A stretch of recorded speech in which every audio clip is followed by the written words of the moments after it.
What's up guys? Dito ako ngayon nagpa-plancha ng damit ng mga pamangkin ko. And guys, madami silang pairs ng uniforms and pants. You know, bakit? Bakit? Bakit ma? Bakit ko ito nararanasan? Kasalanan mo ito eh. Hindi mo kasi ako pinapalabas ng bahay. Kaya hanggang ngayon, nandito pa rin ako. Nakaiwas nga ako dun sa,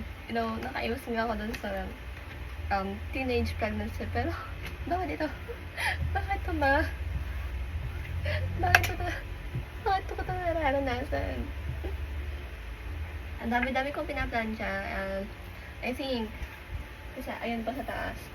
I think in total, mga 10. Ang sakit-sakit pa ng likod ko, guys. Sana pinatay na lang nila ako. Grabe to. Pinakamahirap na part ng pagpaplansya dito, yung uniform. Kasi it takes a lot of time and pagtsatsaga talaga. Oh, bakit ang susunod na yan? Tingnan mo guys, parang nauusok na siya guys.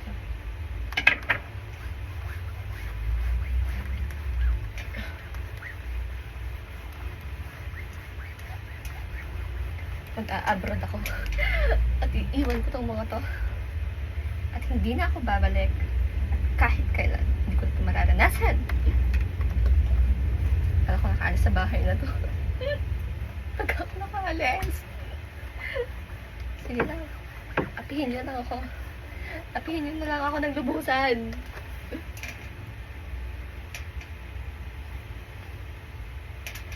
Okay na to. So, finally, I'm done. Tinanong ko yung nanay ko. Tinanong ko kung magpapaplansya ba siya. Sabi niya, oo daw. My goodness. Hindi ko naman nakalain na ipaplansya niya pala 4 pairs. My God. Sa pamangkin ko nga, 10 pieces na. Tapos sa kanya, 4 pairs pa. I just thought that, ay, may isa pa pala. I just thought that konti lang ang ipapaplansya niya.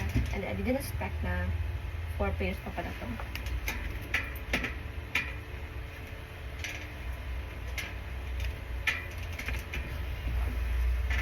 Isa pa pala guys.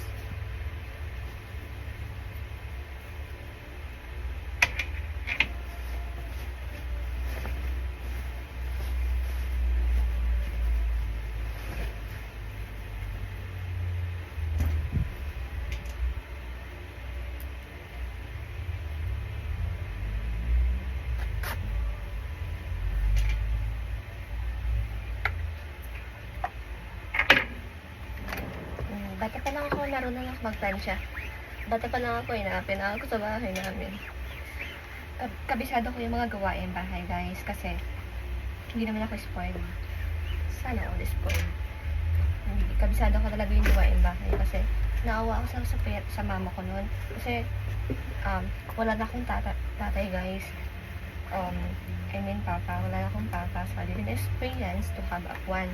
So, naawa ako sa mama ko.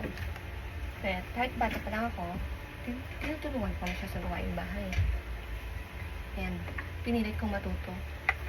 Kasi para lang matulungan siya. Nawalan kasi siya ng asawa, guys.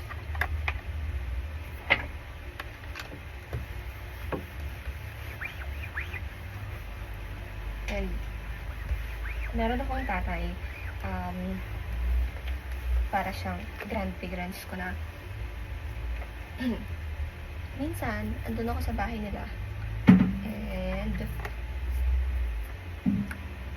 madami din yung tinuro sa akin. So, he just passed away year 2015.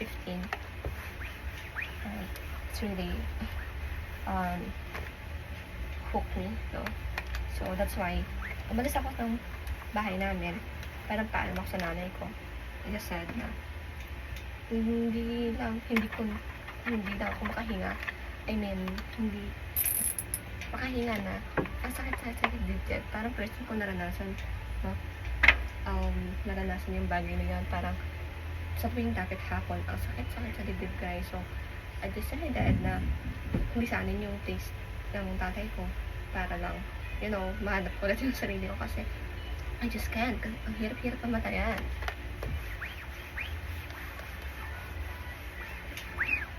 So, bumalik ako, okay na ako. Ngayon, I just take his advice and lessons na tinuturo niya sa akin ever since that I am young.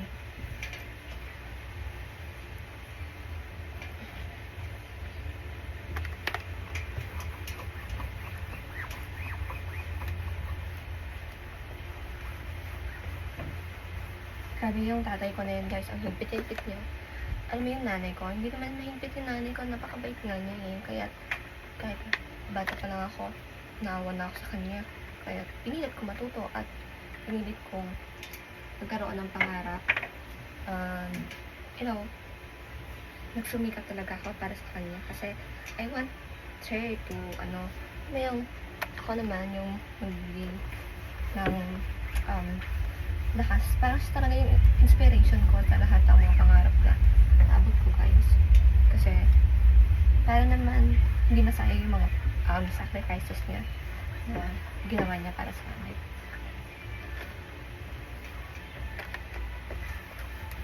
Kaya, eto, nalampas na ng teenage pregnancy. Tapos ngayon, pinapamigay na ako niya, guys. Kasi, 26 na lang ako, mag-asawa na lang ako. Pag nagkikita kami, lagi namin ng sinasabi niya sa akin. Wala na siyang ibang inopen, kundi yun. And everyday, pag mag-chat siya sa akin, guys, sabihin niya lang, may asawa ka na ba? I was like, ma, hindi mo ba na ako kamustahin? Hindi mahigpit yung nanay ko, guys. Actually, mapagbigay siya. Everything, binibigay niya sa mga anak niya. Pero, I was not like that. Siguro kapag naging parents ako, mahigpit ako. Kasi, iman ako sa tatay ko.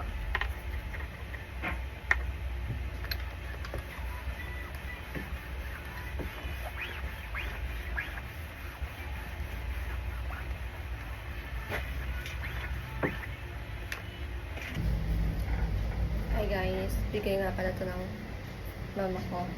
Ang laki ng pinya. Look at that. Tsaka, paborito namin. Nung bata kami, alam mo, pinagagawa namin to.